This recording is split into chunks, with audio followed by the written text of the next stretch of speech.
ఏదైతే పాకిస్తాన్‌లో ఉన్నటువంటి హిందువులకి భారతదేశంలోకి వచ్చి బ్రతికేటటువంటి హక్కు ఉంది.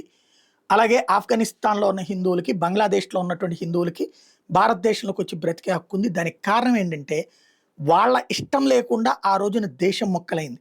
ఆయా దేశాల వాళ్ళు హిందువుల్ని హిందువుల్లాగా బ్రతకడానికి అవకాశం కల్పిస్తామని చివరికి అవి మతరాజ్యాలుగా ప్రకటించుకుని, మన హిందువుల్ని అక్కడ ఊచకోత కోయడం, మత మార్పిడులకు గురి చేయడం, జనాభా సంఖ్యను తగ్గించడం, ఇక గత్యంతరం లేక కట్టుబట్టలతో వచ్చేస్తానంటున్నోళ్ళు భారతదేశంలో ఎక్కడైనా బ్రతకచ్చు. అట్లాంటి వాళ్ళకి సిటిజన్‌షిప్ అమెండ్మెంట్ యాక్ట్ కింద 5 ఏళ్ళు ఉంటే చాలు వాళ్ళకి హక్కిస్తాం. ఇక్కడ బ్రతకడానికి తగిన అవకాశం వచ్చిన రోజు నుంచినే ఇస్తాం. ఇది అమిత్ షా తెగేసి చెప్పారు. అట్ ద సేమ్ టైమ్ దానికి ముస్లింలు ఏమంటున్నారు? అక్కడున్న ఆఫ్ఘనిస్తాన్‌లో, పాకిస్తాన్‌లో, బంగ్లాదేశ్‌లో ఉన్న ముస్లింలు గూడా ఇక్కడికి రావచ్చు కదా! వాళ్ళని ఎందుకు ఆపుతున్నారు అంటున్నారు. వాళ్ళకున్నదే అది ముస్లిం దేశం. ముస్లిం దేశంలో ఉన్నోడు వాడి దేశంలో పెట్టిందే వాళ్ళు ఆ దేశం కోసం. అట్లాంటోళ్ళు ఇక్కడికి రావడం అంటే ఏంటి? ఉద్యోగ, ఉపాధి అవకాశాల కోసం ఇక్కడికి రావడం. అంటే ఏంటి? ఇది ధర్మశాలగా వాడుకుంటారా?